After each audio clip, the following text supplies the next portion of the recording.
been a pretty good year for you so far, hasn't it? Yeah, no, it's been great. I like playing every week at Celtic and then getting my first international caps. It's gone as well as it probably could have gone.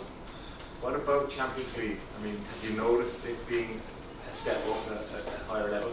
Yeah, it is. Like compared to the Scottish League, it is. Like you're playing against top quality opposition, and I suppose midweek last week we kind of seen that firsthand. You know, we went down to 10 men, and Atletico just sort of controlled the game from then on, and you could see the quality they had, and it was tough, but it's still good experiences playing playing in those games, playing against the best in the world, and I'm enjoying it. And what about the international experience then? Took a long time, I guess, but to be finally called up for the senior squad? Yeah, look, I had to be patient. I was in a few squads and never got the cap like in the last couple of years, and to finally get it, no, it was brilliant. And yeah, it is. It's a high level of football, and there's a lot on the line. Obviously, all these qualifiers, like you pretty much need to win as many of them as you can. So the pressure's there, and they're tough games, but it was a good experience, and I'm delighted that it happened for me. Netherlands away, though, it's probably as big a test as you can get. Yeah. Look, it's going to be tough. They're a top side, but look, we know like the situation. We haven't qualified. We've nothing to lose. We can go there, express ourselves, and just try and win the game. And it'd be a great away win for us. Like you don't really get many big away wins in international football, so that's our focus. Thanks. Liam, in terms of your favourite position, I suppose, if you played on the left, I think of the first cap, second cap, of course, at centre half, I presume. I know you're just happy to have the jersey. I presume your preferred position to play in the centre defence, would it? Yeah, exactly. Just hold that there. The man on the stairs. There's a man on the. Always get the case. Always get the case. Evil eye. On you go.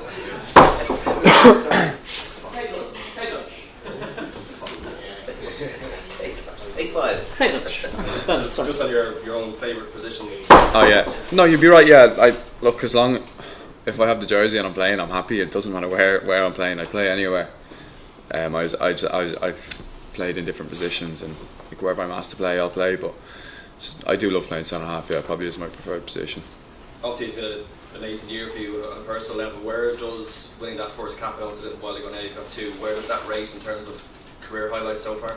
I'd say for me it's top, because like it's the one thing as a kid I always wanted, you know. And you can't as a kid you can say, oh, I'd love to play in the Premier League and this, but that playing for Ireland and like I think the next best thing would be playing in a major tournament for Ireland. The only thing that would top it would be to play in a major tournament for Ireland, and like that it probably is my biggest achievement to date. Yeah.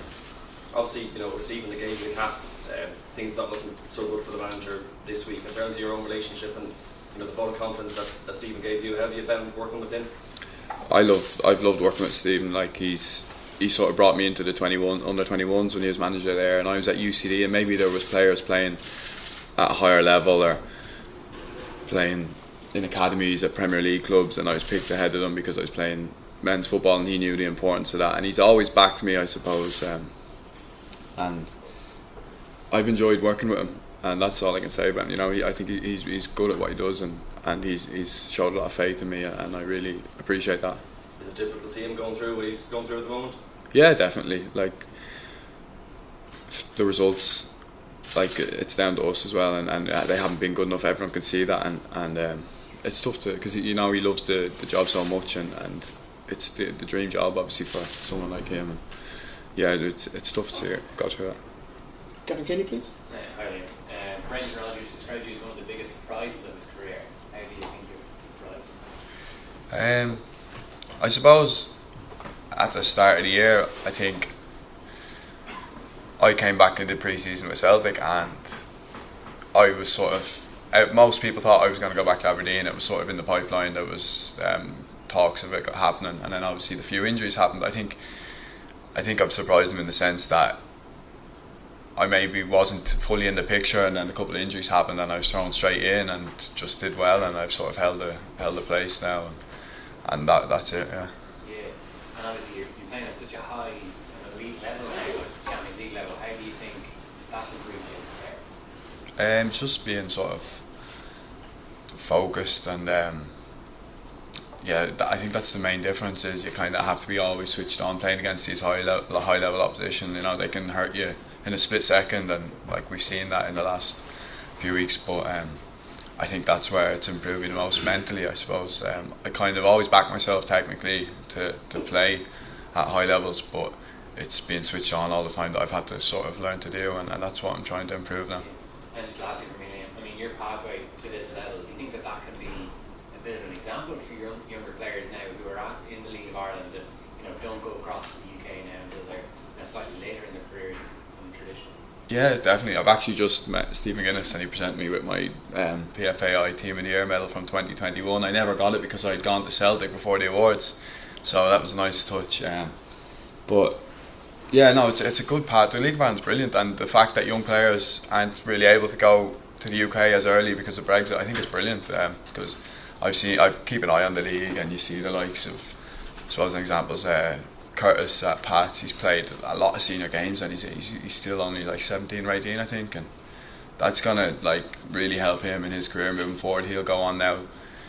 Obviously, he might stay at Pats, but like if he goes on now, he has senior games under his belt, and clubs abroad really like value that. So no, it's a great pathway, and I do hope that more people follow that route. Gavin? Liam, just following on what Gav asked here about the pathway, did you think Champions League football was possible to you when you were at UCD or Rovers or even on loan at Aberdeen? Did it ever come to you?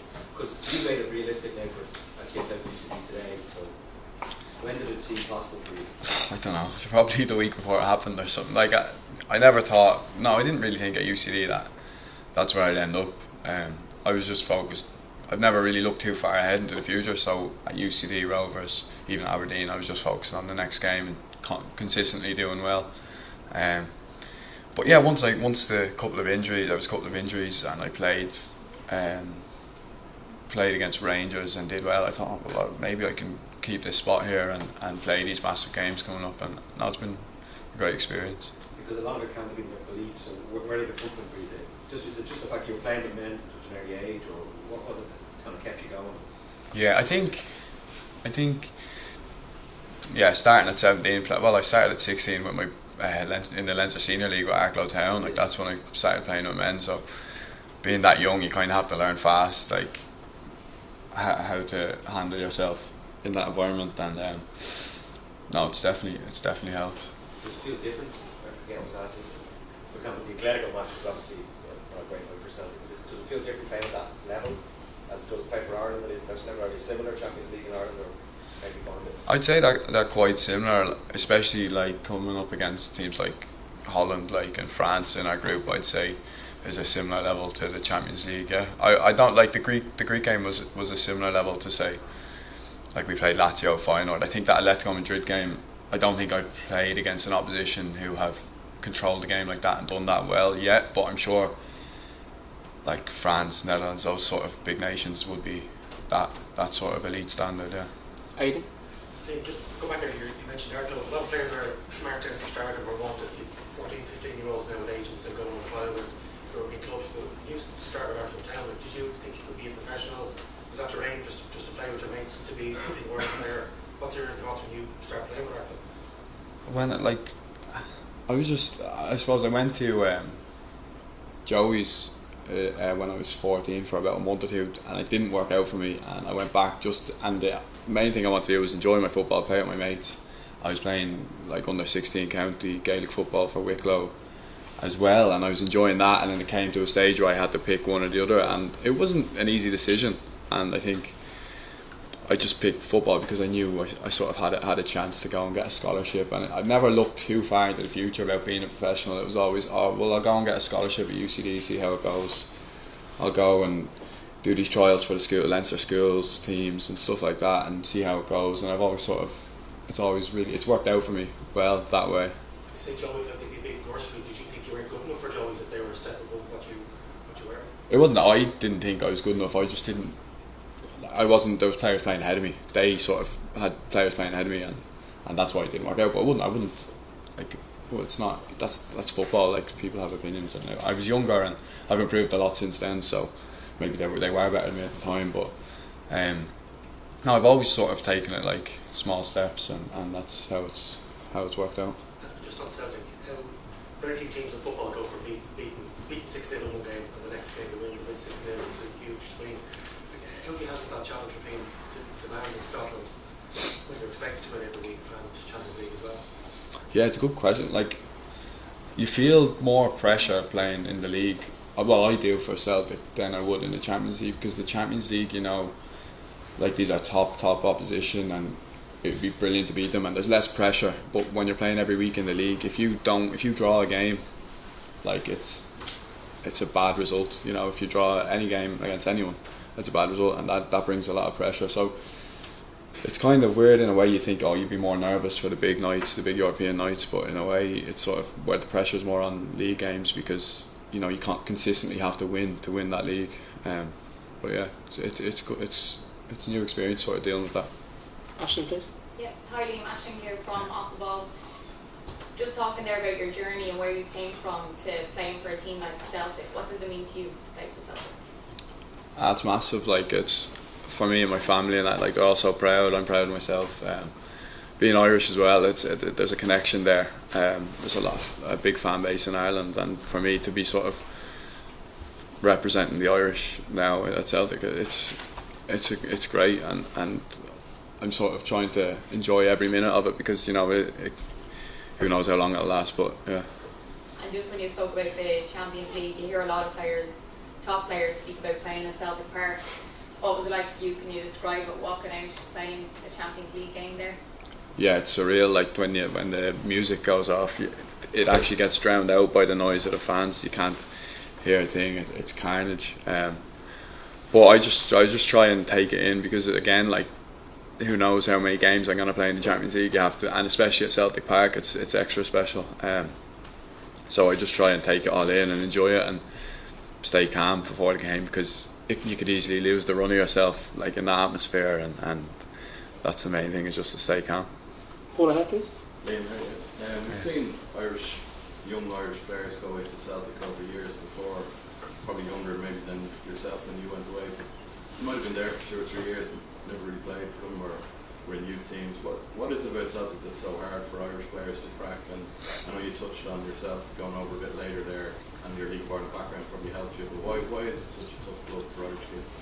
Yeah, I think it's a tough club for any young player, really, because there's a massive squad there. There's probably over 30 players in our first team squad, and like it's a business for parts of the club. It's a business, you know. They buy and sell a lot of players, and they're constantly buying new young players. So it's tough competition, and like, I got a bit of luck with injuries at the start of the year, and it's sort of given me a chance to get in, and maybe other young Irish players haven't had that little bit of luck where they've been thereabouts, but someone else has just pipped them, and if that player does well, then they're not really going to get a chance. And I think that's the main thing. I think it takes a bit of luck, it's because of the amount of young players and the amount of, I suppose, they buy players and sell players a lot, so the ins and outs sort of don't help that, I think. Neil, please. Liam, so you said it looked like you were going back to Aberdeen. Obviously what's transpired has been a lot better, but would you have been happy at the time? Would you have felt, okay, this is okay, this isn't a bad place for me to be at this stage of my career? Yeah, 100%. Like, my thought process was, and I spoke, obviously at the end of my loan, they spoke to me and told me they were keen to have me back for a year, 18 months, and move me on. And that, I loved Aberdeen. Aberdeen's a brilliant football club, and they obviously are playing in the Conference League this year, and I was happy to go back and play consistently at that level, and try and win a cup, or finish third in the Scottish League and play in the Conference League, and do that for a year, 18 months, and try and get a move, maybe south or whatever. But yeah, it never happened for whatever reason, but I was like hoping, like, I was really looking forward to trying to get back there and do that, but it's worked out better obviously for me now, and I'm happy it has. Ed, please. Liam, you're playing with real maturity this season. For a centre half, sometimes that doesn't come until late 20s, that sort of thing. So when you went over to Scotland late, I think the early years in the League of Ireland have sort of actually helped push on your maturity that it came that bit quicker once you got there? Yeah, definitely. I think at UCD, I suppose, in my last year there, I would have been one of the older players and I captained the team. I was only 21, but you know what the age profile is like at UCD, and then that probably helped. Like, there was responsibility on me, obviously. Going on the Rovers, then you play with players like Ronan Finn and Joey O'Brien and like Alan Manis, these senior pros, and you take little bits from them and how they sort of carry themselves, and like they're role models for younger players. So that's sort of what I've learned from, and I think the year away at Aberdeen as well has got me up to speed with the level of Scottish football, because going from Ireland to Scotland, going from Ireland to Celtic is quite a big jump, and I think Aberdeen helped me bridge that gap as well. Wonderful. Liam, there's not so many great goers in Glasgow, but congratulations on your move. I always got out on Quirky Road. Paul McShane, Wicklow man, Gaelic background. Yeah. Any contact with him? Did he got Irish caps as well? Has he been in touch with any chance? No, I did. His brother coached me though. John, his brother coached me in the Leinster youth team when I was about 16 or 17. But I've never met Paul McShane. No. Yeah, not too many. And you mentioned that you did play underage for Kilbane Town. You never won a Leinster championship. No, I don't think I got anywhere near You it. ever see yourself coming back and putting on the blue jersey? Who knows? I'd love to. I always think like I'd love to go back, even go play for my club, my local club, Spandarrick. I have a lot of family that play for them, and I'd love to. And they actually are doing quite well. They've won intermediate championship in Wicklow, I think. So it's the first year they'll be senior now for a long time, I think. But you played football, not hurling, didn't you? not hurling, no. Football. Just football. Yeah. You might come back to something. No, yeah. I'd love to. Yeah. Thanks, guys. Thank you.